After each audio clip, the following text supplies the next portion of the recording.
Hello, and welcome to another episode of the podcast where we look to reassure you that football is fixable. Alright. Hello, Sess, how are you? Alright. Yeah, alright. Well, we're recording this on a big day occasion thing. Yeah. Moment. It's Yes. transfer deadline day at the time of recording. Correct, yes. So by the time you guys are listening to this, Raheem Sterling could be an Arsenal player. No. This is going to be a horrible evening. It's very tense. And it's just dragging out, isn't it? Until, 11 p.m? or And something? everyone's texting me as well, because they all know that, it's going to be horrible if we get Sterling. No, Yeah. sorry, Raheem, but...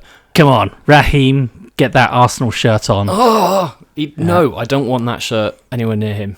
I'm sorry. I'm going to get you an Arsenal top. You're going to go, oh, thanks very much. And you'll turn it around and it'll No. say, Sterling. And he's taken Saka's number. What? That'd be amazing. Yeah, he'll be playing from the right-hand side. Saka will be on the bench. I haven't seen what other Arsenal fans are saying, actually. We've been busy recording and planning other episodes, haven't we? But Yeah.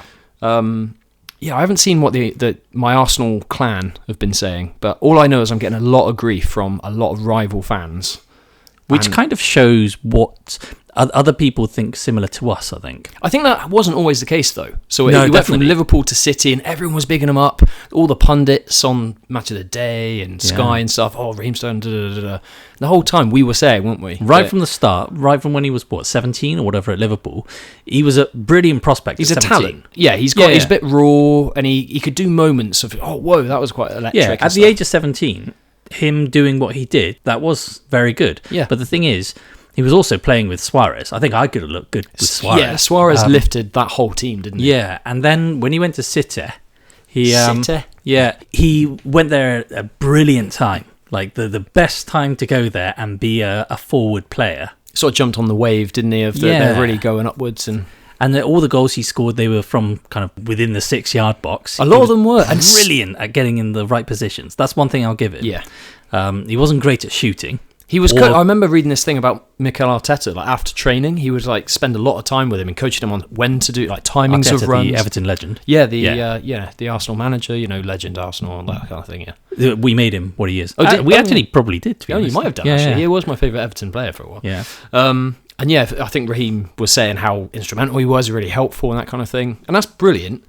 But no, it just the types of guys he could score. He did score a few really nice goals as well, but he'd also miss a lot of chances. He can't dribble. He doesn't Can't also dribble to save his life. I question. Now I know we're not meant to just criticise players, pundits, and influencers. We're influencers, right? Oh yeah. You shouldn't criticise player. You don't want to be derogatory, and we don't want to be a toxic fan and all that kind of thing. So I respect him as a good player, but I don't feel he's got the ability and intelligence to be a key Arsenal player. That's the thing. So Arsenal are in a trajectory effectively to win the league, aren't they? That's what Hopefully. we're seeing. Yeah. And you'd want someone, he's going to play on the left-hand side, the Martinelli position. Because in order to find a replacement for Saka, you're going to have to go, I can't even think who to get to replace him. To get Salah or... Yeah. I don't know. So on the left-hand side, that's basically fighting for Martinelli's position. Now, if you wanted a squad player... or a backup, you've already got Trossard, and I don't think Sterling's better than either Martinelli or Trossard. You can also think Mikel's been creating a young team for the future as well. Yeah, it's a team for the future. They're young, no more ridiculous wages. He's really kind of got rid of that. Arsenal on a new. We're not silly anymore. Whereas sort of Sterling, he's 29, he's demanding 300,000+. And 350 even a if you week think or about Mikel would want someone who could hit the ground running effectively. He's wanting to get a established Premier League player to hit the ground running, and Sterling hasn't played this season so far. So I don't see any of the boxes that are being ticked apart from this, that mythical box that everyone thinks makes sense, but it makes no sense of he's got experience though. He's got all of that experience. Yeah, he can use all of his experience. But we've got that anyway. We've got, Jesus and Zinchenko, players who have won all of that stuff anyway. Yeah, and I don't think it really matters to an extent how much experience you have if there are just better players. Yeah, exactly. Better players in better form as well. As it's Sterling going to City, like you say, it was a good time, and he's gonna. He looked good in some moments, but there's times when he didn't look great in that great City team as well. I think he's a good player, but I would say no thank you to Arsenal. So please, when this episode comes out... I would say please. Come on. Oh, this is going to be a tense evening. Nickel, buy him. And pay over the odds as well. 50, 60 mil, I don't know. In other news... Thanks, Sess. You're welcome. In other news, have you seen the Nike logo on the third Liverpool kit? Not specifically on the third kit, right. No. Well, it's taken the world by storm. Wow. So what they've done is a bit different. It looks a bit different as well, to be fair. Okay. So they've put the Nike tick in a vertical direction. So like the swoosh bits at the bottom pointing up. Right, okay. So the idea is it's a new logo to kind of promote the women's game. 2 logos, 2 teams, 1 goal is the quote from Nike. Worn by both the men's and the women's squads, so the men's team will wear it as well, and it's to try and say it's equality for both. So the cause is good. I think there could be better ways of promoting it, but... Yeah, I mean, if anything, that's a phallic symbol now. Oh no. Oh, what have they done? So they're promoting equality by just turning the logo 90 degrees. Yeah. Are they going to give the women's game more money? Exactly. So there could be other ways of promoting the women's game. They go, oh, we're doing everything we can. Oh, can we have more money then? No. But you can have this Nike tick. Yeah, we're wearing the same tick. Yeah. I mean, I'm sure it is nice to, even just to mention it, in the more you talk about the game, the women's football, and all that kind is always a good thing. But there's more important things right now about, promoting it. That's something to fix, I think, James. Shall we fix how to promote the women's game? I think that's required. Yeah, that's our next step. That's an important one. Yeah. That's definitely that'll come up this season. Then we'll have to do that one. I think it's time for a Gabby watch. Gabby watch. Hello, Gabby. All right, stay up the villa. I'm busted. So Gabby, as we all know, says the smartest, most non-biased views ever, doesn't he? Oh, does it? Oh, no, wait, he doesn't. Oh, sorry, I always get it the wrong way The other way around. around. Yeah. So, he says stupid things. This time round, he's talking about Aston Villa and the Champions League. Now, he's very level-headed when it comes to Aston Villa, as we all know. So No, the other way around again. Oh, sorry, he's an idiot. Right. So, what Gabby decided to say was that Aston Villa will go unbeaten in the Champions League, the group stages. It's a new group league thing, isn't it? It's quite literally a Champions League. It is now, yeah. Apart from the Champions side. But it's a league anyway. It is a league. Yeah. So he said Villa will go unbeaten in their 8 games. So they're playing 8 games in the league phase. So who are they playing? That's ridiculous anyway to say that. Yeah, it's considering this is their first time in the Champions League as well. They've got...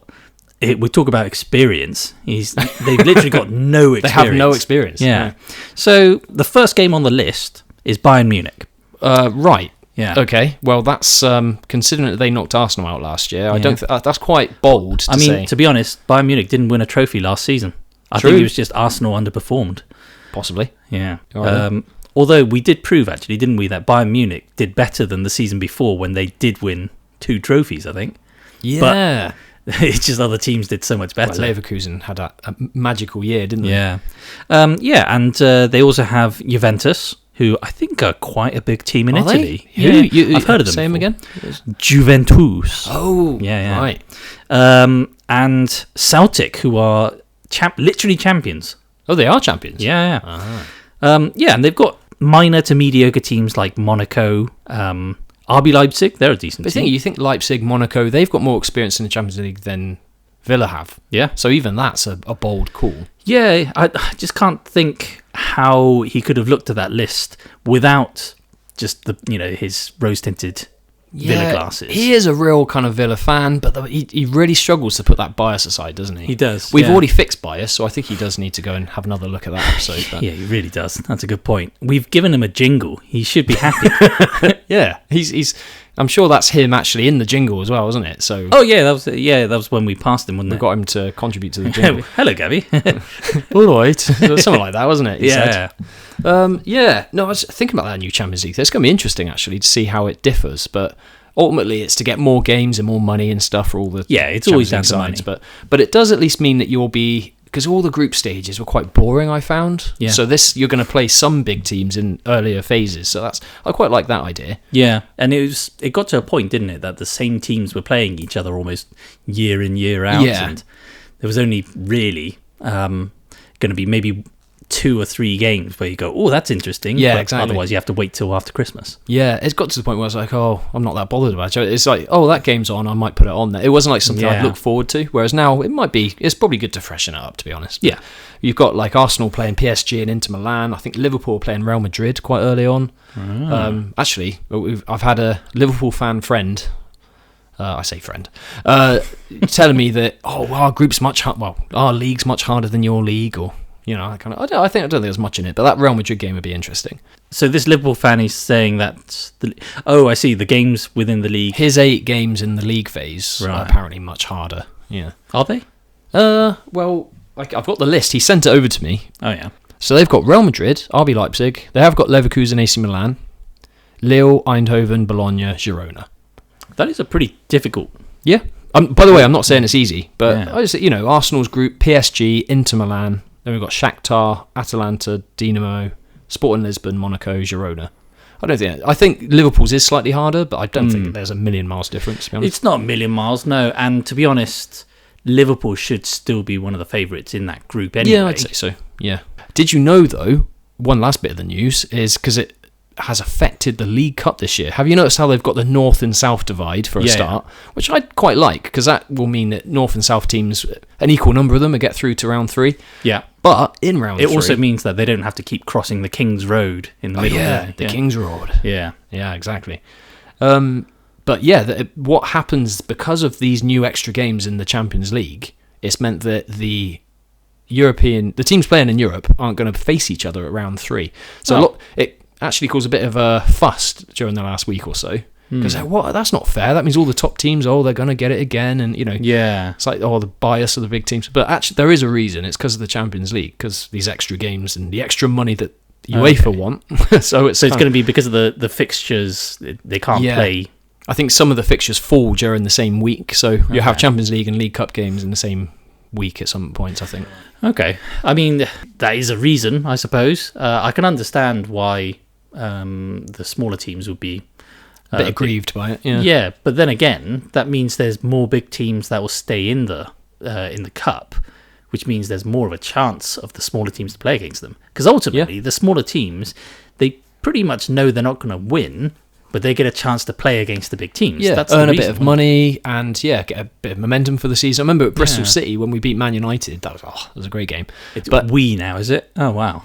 Well, we'll have to look at which teams we can support at some point. Can I be a fan of more than one team, says? Well, you decide. We'll have to bring that up, actually. We'll have to fix, what's a real fan? Yeah.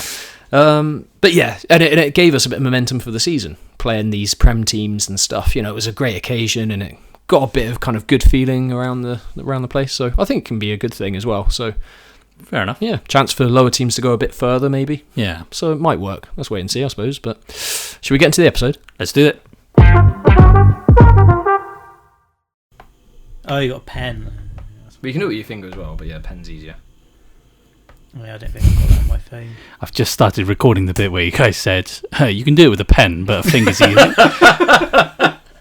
So this week, Sess, we've got another special guest. Another special guest. This season, we're starting strong, aren't we? Yeah, even more special. It's Coops, everyone. Hey, Coops.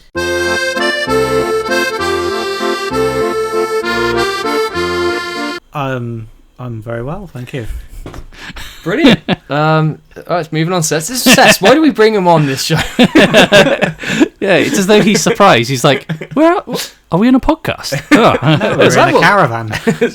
We are actually recording this in a caravan. Yeah. So, yeah. A bit like when Queen had to go away to that farm. It's for creativity, isn't it? Yeah. Just like to get out there. But in this case, we've been kidnapped. You mean the band? I thought you were talking about Queen Elizabeth. Oh, wow, yeah. She went to a caravan. Yeah, right. To be creative. Yeah. All right. So yeah, we brought a special guest on, and that's because our topic today, we're going to look at the issue around squad numbers and buying too many players and things, and in particular, sort of focus around Chelsea. Yeah. Whenever we mock Chelsea, it's good to have Coops around, really, isn't it? Yeah, so that's not what I was... No. Oh, So Coops that's is what you told me earlier. being a Stoke and Chelsea fan. I don't know how he supports two clubs. How do you support two clubs actually? How does that work? Well, it's a bit like people can have two wives. Bigamy is very popular in the American sort of Midwest, isn't it? So. Oh right. Okay then. No further questions. Yeah. Fantastic answer. So I've lost now. So yeah, Chelsea. So what are your kind of initial thoughts on Chelsea so far then, as we start the new season? Despair? Is that the correct word? Or do you want like a word map kind of thing? That would be the big one in the middle. That would be the the first word that comes to mind. Just kind of hopelessness, bereft.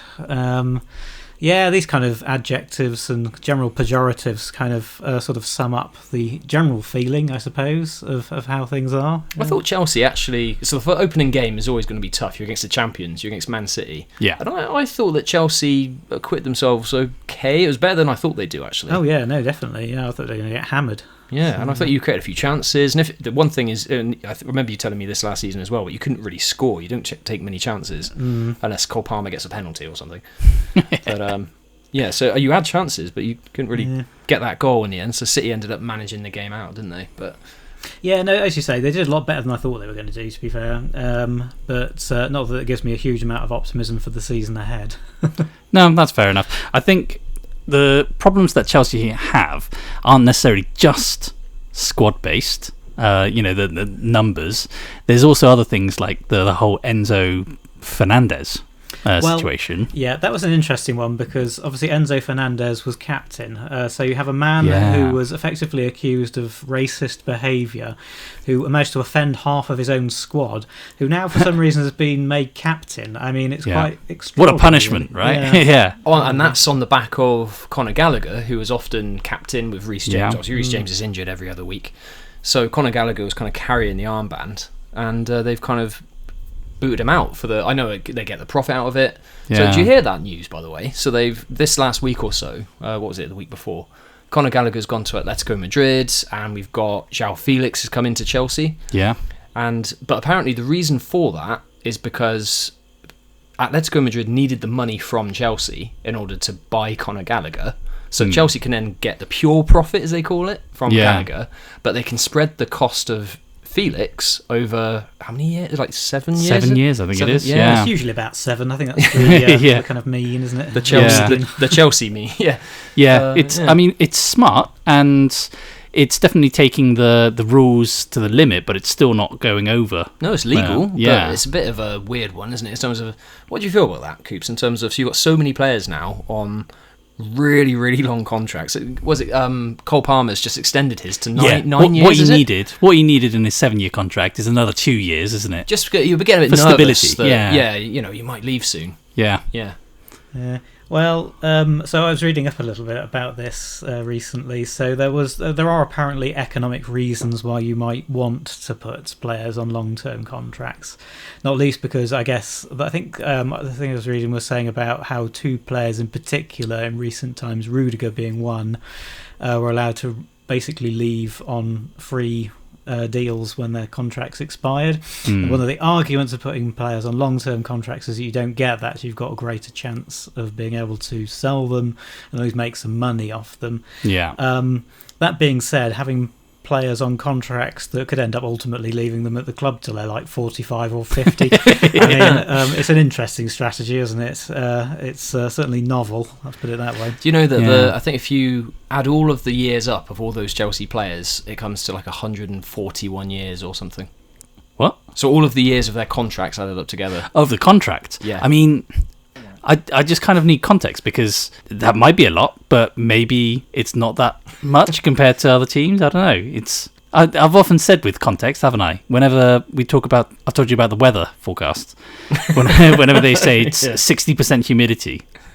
What is that? What does that mean? What was so winds of 50 miles an hour? Was that fast? Is that? Yeah. So in terms of what do you think of the new Chelsea manager then? Enzo Maresca. So he's come from Leicester. Leicester are now they've got the old Nottingham Forest manager in, actually, haven't they? Cooper. I think Cooper's an excellent manager. Anybody named Cooper clearly is going to have a bit of nous, a bit of understanding of things. How about people named Maresca? Do they have nous? Yeah. Well, I mean, I am open to judgment. Let's put it this way. Let's see how he goes. But That's not quite what you were saying on our trip down here. I know. I've not heard him in the car. So I haven't been particularly enamoured with the idea that you can sort of suddenly out of the blue adopt this strategy of just automatically passing out from the back at every conceivable opportunity, especially given the fact that we've had precedent of this with clubs trying in the past, Arsenal being one, of course. All right. Where, let's be honest, it hasn't been a resounding success. Burnley is another. Yeah, very true. And so the idea that you have plan A, and then if that fails, you can always fall back on plan A, is It's a bit naive, isn't it, really? We'll see how that pans out. But the good thing that Chelsea are doing, they know their weaknesses. They know they need more players, so they've been buying more players just to fill up that squad. I think they've done that really well. Didn't they have 40-something players they had? Something like that, but they need more players. That's what they need. Yeah. Oh, yeah, definitely. It's quite funny, actually. I've been watching a few people on Twitter. It's more of the kind of sort of fan base, shall we say, from other countries. But talking about, almost in a Trumpian manner, denial of the fact that Chelsea have 45 players. Yeah. Saying, no, that's not true, because Enzo Maresca says that the squad is only 28. Therefore, we only have 28 players. It's an interesting reality. You're not a very smart person. I'm smart. People tell me I'm smart, but sorry, I'm trying to be Donald Trump. I'm doing Donald Trump. Is that Donald Trump? That's my American accent, yeah. Oh, right. Okay. Yeah, I didn't know it was Donald Trump. That was quite good of me. How many players does like a player's coach hold? Well, a typical coach will hold about 52 seats. So Chelsea's overall, club, they're actually on the limit. Well, you can take all the squad. You can take all the squad and a couple of staff, basically, can't you? Yeah. But you'll have to leave the rest of them at home. Otherwise, any more, then you'll have to ask Cucurella to drive the bus. I was going to say, Carlo Cudicini's taking his Fiat, unfortunately, if he wants to go to the match. And is the plan just to get rid of the players on really high wages? Is that what they're trying to also do to balance the books that they keep buying? I don't. It's just so they need more players. I keep telling you this. If we're going to keep buying players, we need to get rid of some because of the money. But we need to keep buying some. But they're not selling them quick enough, are they? They buy 3, sell 1, buy another 3. It's just filling up more and more now. Yeah, and to the point where Maresca's had to cut like 23 players. I've got a list of 23 players here who they've had to just drop out of the squad. Yeah. There's a few as well. So they have, I forget all of the different bundles of buckets of players that they have these days. I know that one of them is called, is it like the Loan Squad or something? And that's the stuff actually that Cudicini is supposed to be nurturing, or more importantly, sort of looking after as they're not in the main squad. And there's some players there that I remember that, like, sort of Chelsea signed in the Bowley era. I think David Washington is one. This kind of apparent kind of Brazilian prodigy. And, a Brazilian prodigy called David Washington. David with 2 E's and an I. Yeah. Oh, okay. And, you were sort of thinking when they signed him, okay, do they really need this guy? But actually, okay, if he's going to be sort of somebody who could kind of mould into the squad in a few years, yeah, fair play, that sounds reasonable. This poor chap, I mean, he's been on the bench, about 2 or 3 times, made a couple of appearances. Now you're out now. We've got some new prodigy that's coming in now. You're last year's news, and he's not even 20. Yeah, that's always going to be the case, though, when you have 46 players and you're going to have to, imagine on the training pitch. I can't imagine what it's going to be like having 46 people running around the place. I think that's what. So I was reading an article. You were reading? Yeah. Wow. And it was Maresca saying that he's had to cut out about 15 players or something, or it might even be around 20 or so. Yeah. Just because he said, I can't coach that many, so I need to focus on this. So he's walked into this situation to some extent, hasn't he? So he's just had to say, look, you're being cut off, I'm sorry. It's just so he can actually coach. So I can kind of understand that, but at the same time, it's a bit, because the situation is cutthroat. These are players' careers we're talking about. We got to think, not just for Chelsea, but is this the right example to set for the players' careers, for the way clubs are run, for the fans as well. It's, you know, I mean, one of those actually as well. So there are a group of players that aren't even allowed access to most of the training facilities. Oh, wow. Of which one of those is Trevor Chalobah. So he's one of the ones that they've been trying to. Conor Gallagher, I think, was one of the others, wasn't he? Yeah. They were basically trying to offload a particular group, saying they've got absolutely no future. So you're not. And effectively, they've been told, well, if you want to train, you've got to do it somewhere that's not on our sort of main facilities, because we haven't got enough space for you. That's the thing. I think Shearer said recently that if you're a player that Chelsea want, and they approach your agent and everything, you have to say, no, I don't want to go to Chelsea. Because why, as a player, would you want to go to Chelsea now? Even if you back yourself as a player and think I could make it into the first team, there's such a high risk that not only could you not get picked for the first team, or the substitutes, or the reserves, you could just not be picked at all, and not, like you say, not even be allowed to train. It could damage your career, really. Yeah. And then you're stuck on a 7-year contract, so you can't even escape. I mean, at least with the managers, you've only got a finite shelf life of probably about 1 year or 8 months. Yeah. Well, that's the other reason. If a player signs for a club, the manager could be gone within a couple of months, or within half a year, or whatever it is. So the player is really gambling. And this is what I was thinking when Chelsea recently signed Neto, didn't they? Pedro Neto. I really rate him. Really good player. Arsenal have been linked with him as well, actually. Quality player. He could have gone to any sort of top side. Yeah. And he's gone to Chelsea, which he's probably been promised the world and everything, but you just don't know. Is he jeopardising his career? Well, of all of the dross they have been signing, actually, Neto is actually one of the few players that I'm actually quite happy with. He's quality. Chelsea, he is a very good player. Yeah. Brilliant player. That's the thing, because I said recently, didn't I, that I know that there's this idea that because Chelsea's got so many players and they've spent so much money, there's this idea that they've got a good squad of players, but I don't think they do. They've just spent a lot on players that aren't actually as good as the value that they've paid. Some of the players out on loan are good enough to have their own first team in the Premier League. Some of those players are better than however much players they've got. Yeah, however much we mock United at how they're doing and everything, I don't think Chelsea's squad can actually be much better than United. Well, I spoke about this actually last year when you asked me about Chelsea, thinking about it, and effectively what Todd Boehly is doing is the absolute reverse of what I said I would personally quite like to see, which is that you have a kind of a core of players which are effectively coming through a youth system that people can get excited about. I remember this. Kind of, get behind. People like, say, I don't know, Conor Gallagher. And then you supplement those with just, one or two gems of players from outside. Yeah, so I do remember you saying this. And so forth. And you build a squad of quality players from inside the camp, just with jewel-encrusted individuals from outside, rather than what we're actually doing, which is just sacking off all of the young players, forgetting that some of the jewels exist, and just buying a wholesome squad of 45 players of middling or average ability. And the thing is, I kind of thought that maybe what they're doing is trying to up the value of the club. So they buy players and they try to sell them off when they're kind of matured. But the thing is, they're buying players at such high prices that I can't see them making money off it. Like Mudryk, for example. I can't see anyone paying anywhere near the 88 or whatever million they spent on him. I think Enzo Fernandez was quite similar, because it was 105, wasn't it? His stock was high after the World Cup. He was obviously a young player in that Argentina side. He hasn't really set the Prem alight since he's been here. No, and that's that age-old thing we said. You don't buy a player just based on a tournament. That's exactly what they did. Said that and there's so many of those players that they spent so much money on, and I just can't see anyone spending anywhere near that amount. Even if you wait a few years for them to mature as players, I just can't see it. Most clubs will gamble on a handful of young players, and maybe one or two of them will, so you have them in your squad, and one or two of them will actually progress, and you might be able to make a bit of money from them. Arsenal have recently done this with, say, Smith Rowe, and I think we're going to be selling Nketiah and stuff. By the time this episode comes out, Nketiah might have been sold. So, I mean, that'd be brilliant. We've nurtured them a bit, and sell that. Chelsea have got 20 times that. It's just, or 10 times that, I should say. Or how many? Oh, no, it is 20 times that, really. Wow.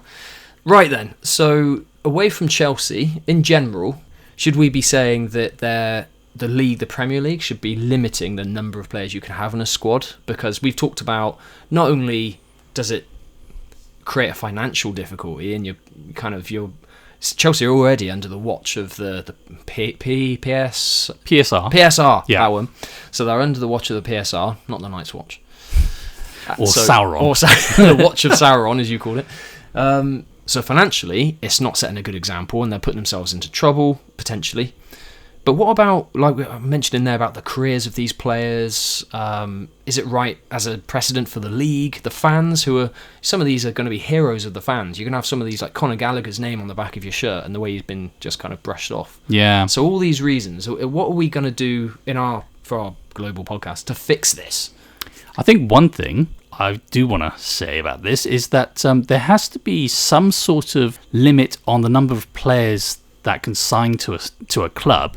In terms of there's only a certain number of players can go into a squad, right? I can't remember, 23, 28, something like that. Yeah. And they should have a limit as to the number of players over that squad you can have, so that you can put some players into reserves or under 21s or whatever, and you don't have players just straggling doing nothing, because it's just unfair on them. And I know that we say, it's unfair on Sterling earning 300 grand a week doing nothing.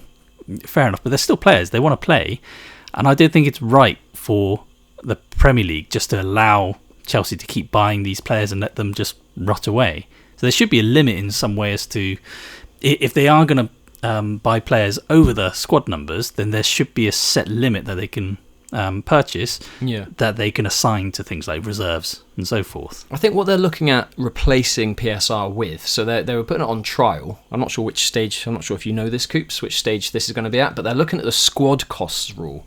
So a team can hire as many players that up to a certain amount on the salary bill, essentially. So some squads might be larger than others, but it depends how you spread the salaries over those players. Okay. So at least then it'd be even. I think it's going to be anchored by one of the lowest sides or something. So like a salary cap. So a salary cap, essentially. Yeah, across the whole squad. Yeah. So that would mean that teams would they'd be spending the same. You might have slightly different numbers here and there, but in general it's going to keep most teams, at least it keeps a level playing field in that sense. I like that, because PSR still basically allows the rich to spend more than the lower clubs, and it won't change any of that, and it effectively means the gap between the rich and the not so rich will keep getting bigger. Yeah, exactly. And these teams always look for these loopholes, don't they? And there may still be loopholes we haven't figured out yet, or that we haven't spotted, but we'll just wait for Chelsea to find those loopholes, I suppose. But it's like Gary Neville said, maybe in 5 years' time, Chelsea will be proven right that this was the best approach. I don't know. Do you feel there's hope for it, Coops? No, not really. If this is the best approach, it's a bit of a sad and depressing state of affairs, isn't it? It is, yeah. It just feels like a slimy way of working. I love bringing Coops on this podcast. Last season, he said, so it's all pointless, really, isn't it? We were just ticking the time by until we pass away. It's just like, all right then. Yeah, it's the way he talks, really, normally, isn't it? We love bringing him on. Do you like your new theme tune, by the way, for the episode? Oh, I love it, although I didn't hear it. Well, it'll be in the post. We don't play it in the background live. We have an orchestra coming on. No, it reminds me of my days in Paris. So, good. Very lovely. Oh, brilliant. And now it's time for our fantasy football specialist, John, and his juicy tips. Juicy.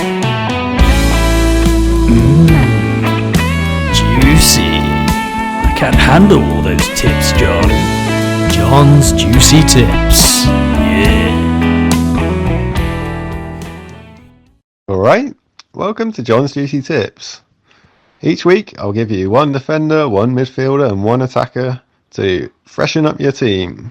In game week 4 of FPL, the 3 teams you've got to be focusing on are Liverpool, Brighton and Villa. They've all got 2 great home games coming up against beatable teams, so you should get plenty of points. Defence, I go for Luca Dean for Villa. He's on corners and free kicks. He just got an assist. He's only 4.5 million, so won't break the bank. In midfield, I go for Luis Diaz. Of Liverpool's front 3, he's the cheapest, he's the least owned, but yet he's had the highest expected goals involvement so far. Finally, up front, I'd go for Danny Welbeck from Brighton. He's got the second highest number of points for a forward in FPL, and yet he's only 5.6 million. Juicy! Thanks very much, John. So now it's time to look at our fantasy Premier League. I think it's the biggest one that I've ever been in. Is it? Yeah. Oh, that's cool. How many's in it now? I think we're pushing 40, but enough about our age. Wait. I think it's 38 going into this weekend, actually, so that's not bad. Hopefully we can keep growing it. Yeah, in which case then it's not the biggest I've been in. Oh, right. Yeah, I've been in, I think I was in one at work, which was like 67. Oh. So got a bit of a way to go. Brilliant. But You can edit this out, that's fine. this is only our, coming into our third weekend of our league. Yeah, it's our first time we've brought the league Yeah, out. we've So already got 38, so... lots of people want to prove themselves. Exactly. And I must say, because we omitted it from last week, so Kim FC, currently in third place, was our league leader for match week 1. Well done, Kim FC. Yeah, it's quite close though at the top. Obviously, we're only a couple of games in, but yeah, they've had a good start. So that's Torad Kim. So well done. Well done. Going into match week 3 though, so top after week 2 was Shoe FC. I think it's SHIUX. Is that shoe? Yeah, why not? Like the pastry. but just not spelled but in not that way. spelt like the pastry.